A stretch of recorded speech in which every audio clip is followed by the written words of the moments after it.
February 2015, I was in Winnipeg visiting family. A realization hit me. I didn't want to go home. I wanted to run away. I was tired. I was angry. I was frustrated, and I felt lost.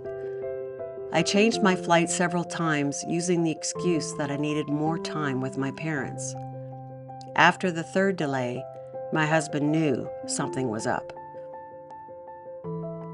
Paul and I first met at work. He was my firearms instructor. He was strong and confident. Our friendship developed when we both trained in the first RCMP medical response team.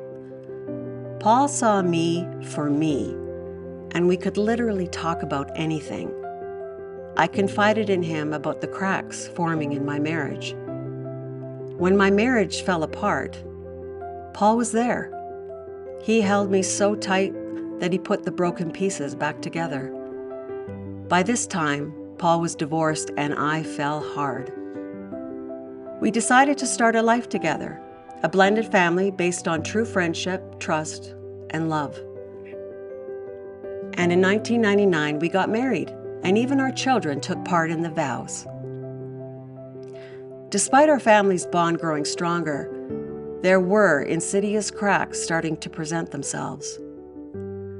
I saw that Paul would put 110% of effort into his job as well as his peer support. But once at home, he had little to nothing left to give us. He began to avoid large gatherings, family events, and doing less with the kids. He had trouble sleeping, and he began to have crazy nightmares. Eventually, his depression turned the crack into a fissure, and his anger, frustration, and procrastination grew into an abyss.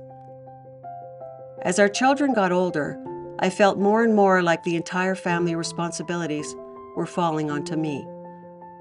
At times, I would go do the groceries but stay out longer, sometimes even just sitting in my car, screaming in frustration. My husband, my rock, was breaking in front of me and I felt helpless.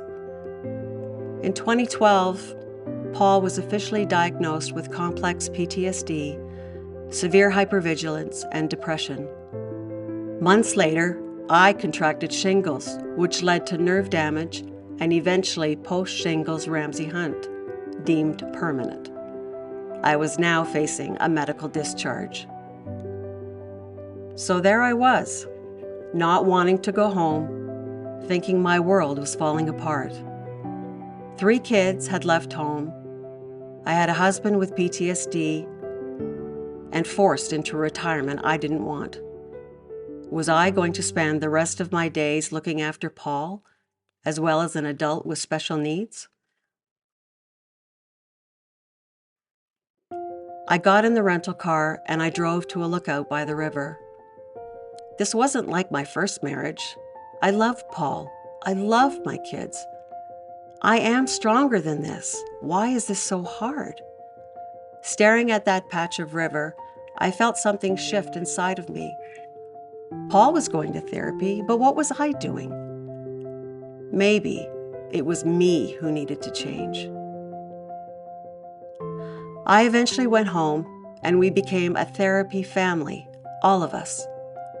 I started with some healthy boundaries, practicing forgiveness, and stopped worrying so much about the future.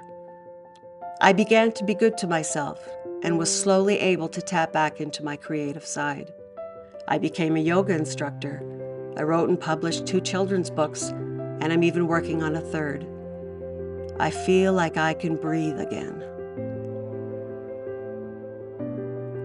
Paul and I are still a work in progress. We are repairing the cracks together. We are both so much stronger because of the journey.